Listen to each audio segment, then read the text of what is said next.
कि आप जाट समाज से हैं, आप गृह मंत्री अगर आजम खान बनते तो कोई आपत्ति नहीं आपको? मुझे लगता है शायद उनकी गलती इतनी सी है कि वो शायद एक मुसलमान परिवार में उन्होंने जन्म ले लिया।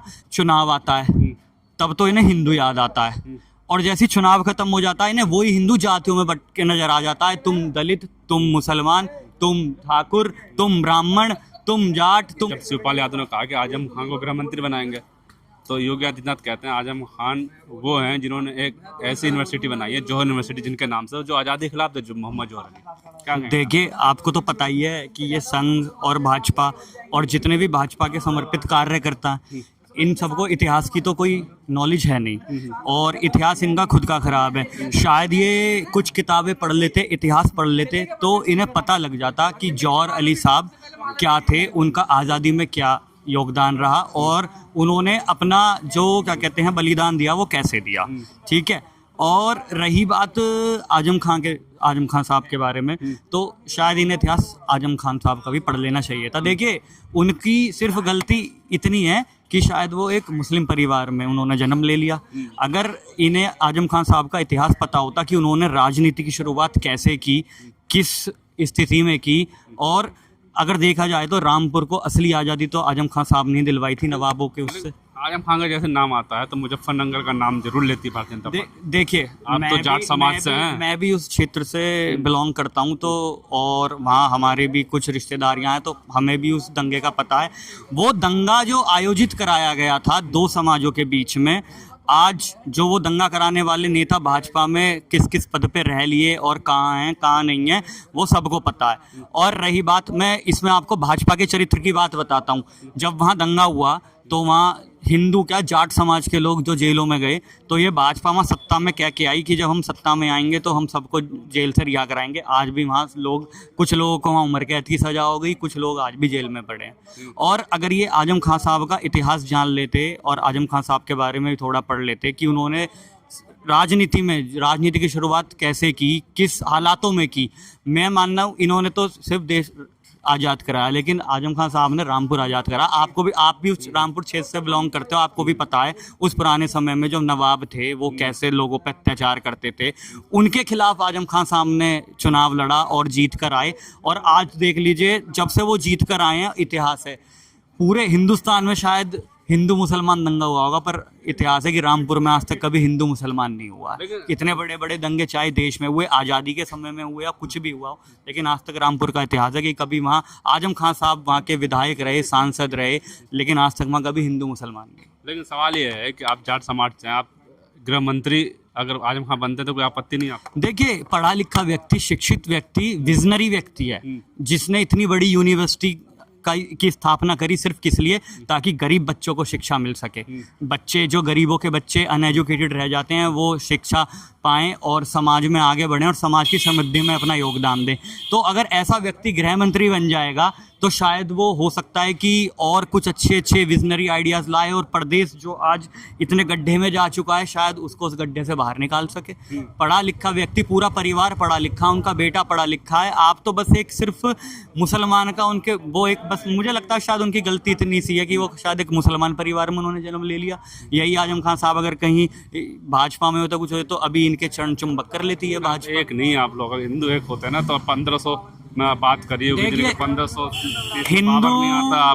हिंदू मुस्लिम सिख ईसाई, चाहे मुगलों का शासन रहा हो तब भी एक थे, चाहे अंग्रेजों का शासन रहा हो तब भी एक थे।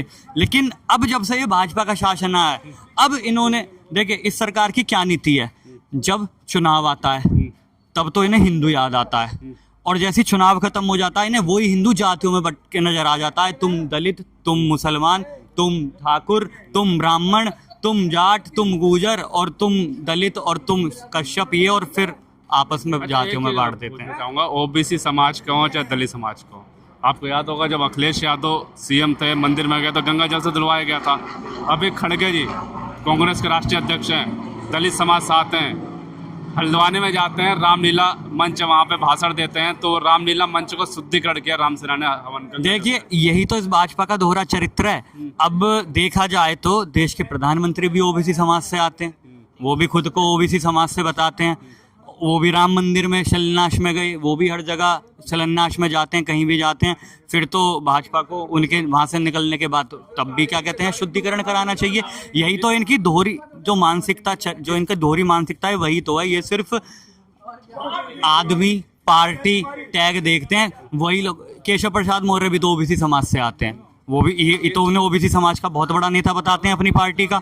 वो भी तो राम मंदिर में जाते हैं, तो उसके बाद राम मंदिर में तब भी शुद्धिकरण करवाना चाहिए जब वो वहाँ से दर्शन करके चले जाते हैं। दलितों को भी बुलाते नहीं हैं राम मंदिर में, जब वो शिलान्यास हुआ था।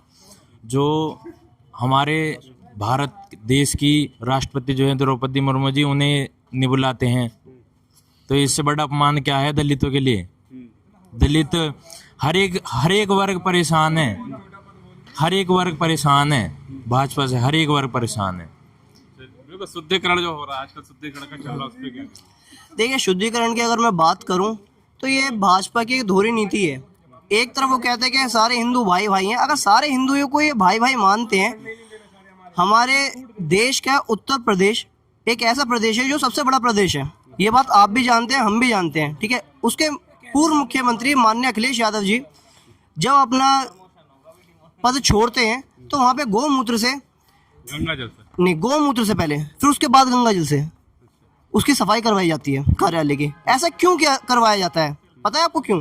क्योंकि ये कभी किसी को एक मानते ही नहीं है, ठीक है। खड़गे साहब गए हल्द्वानी में, राम मंच, वहाँ भी शुद्ध किया गया हवन करके, शुद्धिकरण हवन हुआ। भाई शुद्धिकरण क्या है? मुझे आज तक ये चीज समझ नहीं आई कि आप शुद्धिकरण चाहते किस चीज से हैं।